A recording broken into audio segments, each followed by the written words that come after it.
hanyuma rero kancenja mu ijambo ry'Imana mu murongo w'icyongereza, hanyuma tuje tubandanya nta gisiguro sinteba, niyo ntumbero umuntu yihaye yuko tutobaho dutevye abantu. Murakoze. Havuga ngo and the word was made flesh and dwelt among us, and we beheld his glory, the glory as of the only begotten of the Father, full of grace and truth. Ego. No kuvuga ngo and the word was made flesh. No kuvuga ngo yigize umubiri. Flesh n'umubiri twaracumbise mu ntuze mu kigwa giheruka. And the word ni jambo, was made flesh and dwelt among us. To dwell ni habiter, kuba, acaza aba muri twebwe. Among ni parmi, among us, among you, muri mwebwe, among us, muri twebwe. And we beheld his glory, we contemplated his glory. Twihweza ubwiza bwiwe, ariko abihweje ubwiza bwiwe ni bamwe gusa n'abashoboye kwiyuzuza nawe, kuko nta cemeza ko wihweje ubwiza bwiwe urabutangarira, nta cemeza ko wabonye ko hari icyo amaze, namba by'ukuri utiyujuje nawe. None rero ni iki? We have to repent our sins. Dutegerezwa kwihana ibyaha byacu. Nous devons nos repentir. Tutarihana ntaho tuba turiyuzuza nawe, ntaho twovuga ngo twarashoboye kukontempla. Nous ne pouvons pas dire que nous avons contemplé sa gloire, à moins que twaba twaramaze kwihana. We can't say that we have contemplated his glory unless we've already repented our sins. Ntabwo dushobora kuvuga ngo twarashoboye kwihweza ubwiza bwiwe tutarashobora kwihana ibyaha byacu. Nico rero, then you are invited to repent your sins. We are invited to repent our sins so that we can say that we have already contemplated his glory.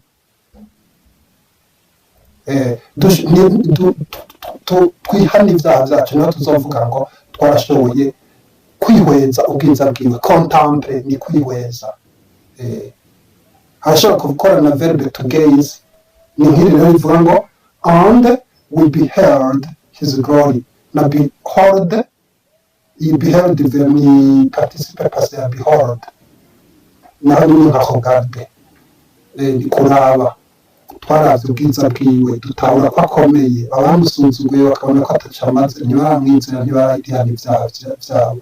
Kandi hari n'abasubiye kumusunzugura ariko bari baramwizeye. Uwasubiye kumusunzugura yari yaramwizeye n'umuntu ahishurirwa ibyaha vyiwe akaguma biryamye ko ntavyihane, no kuvuga abagarutse kumukengera, naho yovuga ngo yari yaramukengurutse. Ego. Nico rero dutegerezwa kwisuzuma. We have to check ourselves. Tumaze kwisuzuma, once we find ourselves guilty, nitwisanga turi coupable, to be guilty, être coupable, turi nica twiyagiriza, we have to repent our sins. Dutegerezwa kwihana ibyaha byacu. We have to repent. Dutegerezwa kwihana. The repentance is the way to heaven. Kubera niyo nzira itujana mu ijuru. Murakoze. Niki rero, we have to repent our sins. The glory as of the only begotten of the Father. The only begotten of the Father, le kuvuga le seul qui est engendré par le Père. His unique son, il est l'enfant unique, ni umwana w'ikinege, unique son, unique kirumvikana no mu gifaransa ni unique, enfant unique, umwana w'ikinege. Ego, nico. Unique son, the glory as of the only begotten of the Father, full of grace and truth. Yuzuye ubuntu n'imbabazi.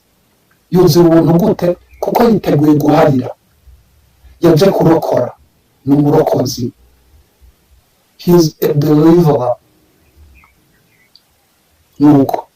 And he is full of truth. Yuzuye ukuri. Kuko ibyo yavuze byose azobishitsa. Namwe mukaba muhamagarirwa kubandanya mugira subscribe, share, ni ukuvuga kwiyandikisha, wona inkengeri ufyonde, wiyandikishe kugira ntihagire ikiganiro kizogusiga. Aha tuzosanga twegeranije amajambo atari make mu rurimi rw'icongereza, twibutsa n'igifaransa. Hanyuma bishike natworohe kuvuga ubutumwa bwiza, n'aya majambo tuyakoresha mu buzima bwacu bwa misi yose. Hello dear brethren. You are with Gerard Niragira, and I'm again delighted to be with you this time. Muri kumwe na Gerard Niragira, abasuye kubaha ikaze kandi ndanezerewe kubana nanyu muri uno mwanya. I am going to share the word of God as usual. Nk'uko bisanzwe ngiye gusangira nanyu ijambo ry'Imana.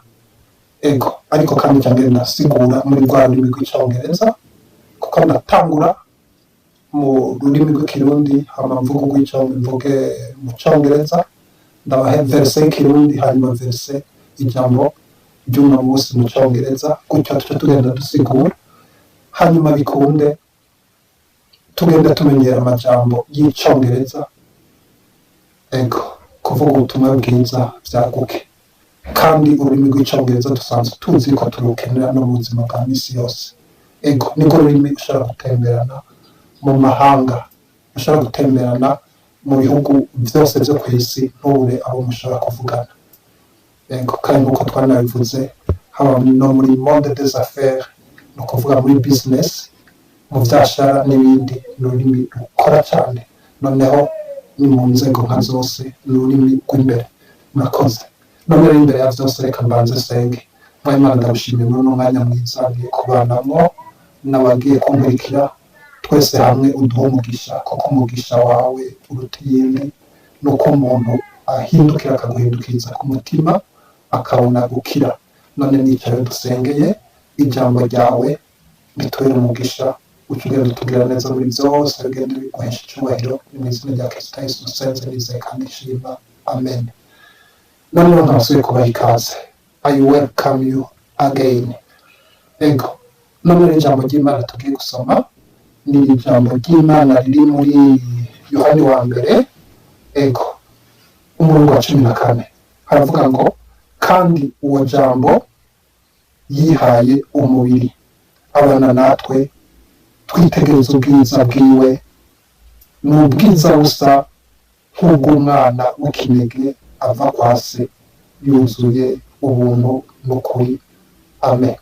Ni ijambo ry'Imana ko Yesu ari ijambo yigize umuntu, kandi niko ijambo ry'Imana ritubarira n'ukuri. Hama amaze kwigira umuntu kuko ari Imana. Ego, kandi niwe nzira, niwe kuri, niwe bugingo. Ngo utamuciye ko ntashobora gushika mu ijuru, ariko ko mucako ni inzira n'imwe no kwirukanya n'iki kintu cyitwa kwihana, kumwubaha, kubaha Imana nta handi bica mu kwemera ubuntu bwayo. Kuko abantu, ikintu abantu bazohanirwa nuko batakira ubuntu bw'Imana. Ni nk'umuntu yoba yikokoye akakuzanira ibintu by'igiciro kitagereranywa, akigora akava kure, akariha vyinshi, akabikuzanira, hanyuma ukamusuzugurana navyo. Namwe nimuvyibaza. Ego, nk'umwana aje akaguhamagara hanyuma ukaca udida akaguru hasi, n'amanyama menshi ukigira, ntuhindukire icyo yogukorera. None rero ariko ibyo Yesu yaje azanye si ibi bishobora gutangwa n'abana b'abantu. ariko ni ibintu zigitangaza kuko hari n'ijambo ry'Imana rivuga muri Zaburi ya 32 ku murongo wa 2 havuga ngo hahirwa abahariwe ibyaha byabo ngo bigaharirwa ngo bakezwa n'amaraso ya Kristo Yesu bakaba barahariwe ngo abo nibo bahigwe badaharwa kw'icyaha. None rero ni iryo jambo ry'Imana kwakira Yesu kumwizera no kunesha naho honyene ko muravyirukana Baramu abwira Baraki igihe yahawe ikiraka c'ishano cyo kuvuma abanyisirayeli bikanga yamubwiye ati yamubwiye inama yo kubakoresha ibyaha amaze kumugira inama yo kubakoresha ibyaha nta kindi byaciye bikunda umuvumo ubabako kandi umuvumo imaze kubabako nta n'ikindi cyaba nuko niba ari mu ntambara batsindwa no kugira dushobore kugenda tunesha n'iki kintu cy'uko dushobora kwihweza Yesu kuko rivuga ngo kandi uwo jambo yihaye umubiri abana natwe aza muri twebwe twitegereza ubwiza bwiwe niba utaritegereza ubwiza bwiwe by'ukuri niba utaritegereza ubwiza bwiwe kubwitegereza si ukundi ni ukwiyuzuza nawe tukihana ibyaha byacu. None rero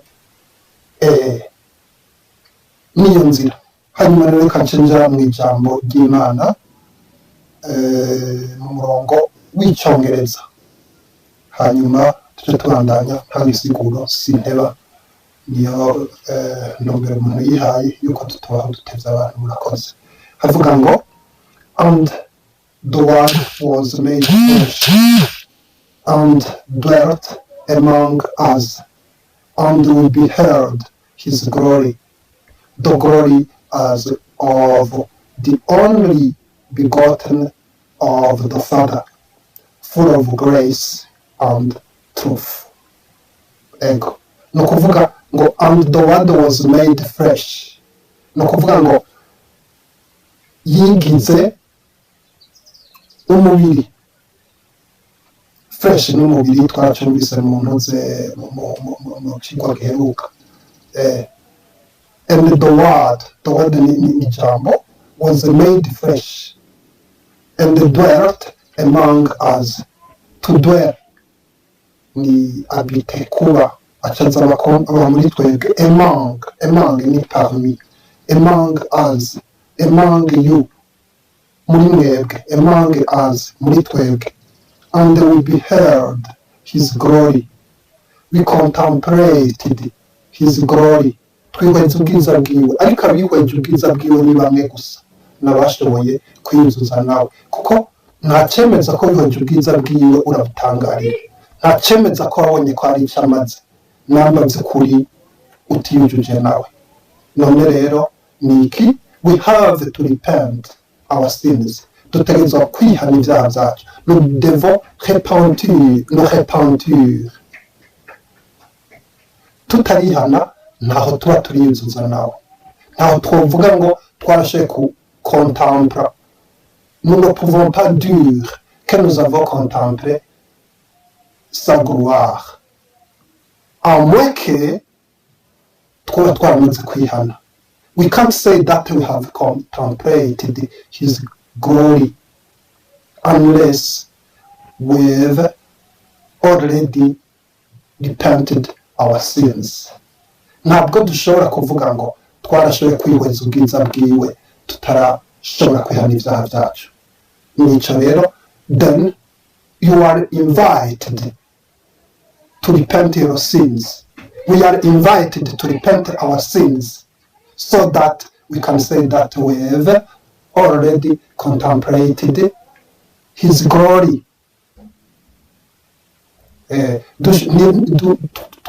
Twihana ibyaha byacu niho tuzovuga ngo twarashoboye kwihweza ubwiza bwiwe. Contemple ni kwihweza. Harashobora gukora na verbe to gaze ni nk'iri rero rivuga ngo and we beheld his glory. Na behold iyi beheld ni participe passé ya behold naho ni nka regarde ni kuraba twaravye ubwiza bwiwe dutahura ko akomeye, abamusunzuguye bakabona ko atacamaze ntibaramwizera, ntibarihana ivyaha vyabo, kandi hari n'abasubiye kumusunzugura ariko bari baramwizeye. Uwasubiye kumusunzugura yari yaramwizeye n'umuntu ahishurirwa ivyaha vyiwe akaguma biryamyeko ntavyihane, ni ukuvuga abagarutse kumukengera naho yovuga ngo yari yaramukengurutse. Ego nico rero dutegerezwa kwisuzuma, we have to check ourselves. Tumaze kwisuzuma, once we find ourselves guilty, nitwisanga turi coupable,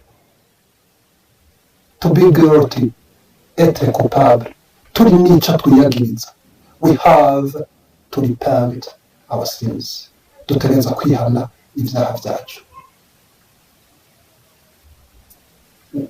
We have to repent. Dutegerezwa kwihana. The repentance is the way to heaven. Kubera niyo nzira itujana mw'ijuru. Murakoze. Niki rero, we have to repent our sins. The glory as of the only begotten of the Father. The only begotten of the Father, le kuvuga le seul qui est engendré par le Père. His unique son, il est l'enfant unique, ni umwana w'ikinege, unique son, unique kirumvikana no mu gifaransa ni unique, enfant unique, umwana w'ikinege. Ego, nico. Unique son, the glory as of the only begotten of the Father, full of grace and truth. Yuzuye ubuntu n'imbabazi. Yuzuye ubuntu gute? Kuko yiteguye guharira. Yaje kurokora. Ni umurokozi. He is a deliverer. Nuko. And he is full of truth. Yuzuye ukuri. Kuko ivyo yavuze vyose azobishitsa. N'aya majambo y'Imana. None rero abayakiriye, Imana ibahezagire, mukaba muhamagarirwa kubandanya mugira subscribe, share, ni ukuvuga kwiyandikisha, wona inkengeri ufyonde, wiyandikishe kugira ntihagire ikiganiro kizogusiga. Aha tuzosanga twegeranije amajambo atari make mu rurimi rw'icongereza, twibutsa n'igifaransa. Hanyuma bishike natworohe kuvuga ubutumwa bwiza, n'aya majambo tuyakoresha mu buzima bwacu bwa misi yose. Nuko rero tukaba tubashimiye, tunabahamagarira umwe wese kuza kudafisha ubuntu bw'Imana ubusa. Yeah, we have to be careful. Dutegerezwa kugaba kuko ntawuzi umunsi n'isaha. Umuntu amenya imisi asigaje, amenya imisi amaze. Ubuntu rero twahawe n'Imana ntitufishe ubusa. Niki nico umuntu yosengera agahishurirwa, kuko ico Imana yise ubwayo ko gihambaye kuruta ibisigaye nuko nyene. Utarabimenya uno munsi ntitumwifurije kuzobimenya ataca kigarura. Nuko rero Imana idushoboze, nkaba ndabashimiye, murakoze. None Imana turabashimiye mu mwanya mwiza wabanye nacu. Ubu buntu waje wuzuye Kristo Yesu ntibuzoturengane, ntiburengane bariko baratwumviriza, abantu ntibabifate minenengwe, kuko umugambi wakuzanye mw'isi urakomeye cyane, ntushobora kuwuhomberamo, ariko uzowuhomberamo n'uzowukengera. None Imana turinde kuba mu bawukengera, n'abariko baratwumviriza bose barinde kuba mu bawukengera, ariko twumve icyo uvuga, hanyuma twinzuze nawe tubone gukira. Mu izina rya Kristo Yesu nizeye kandi shima. Amen.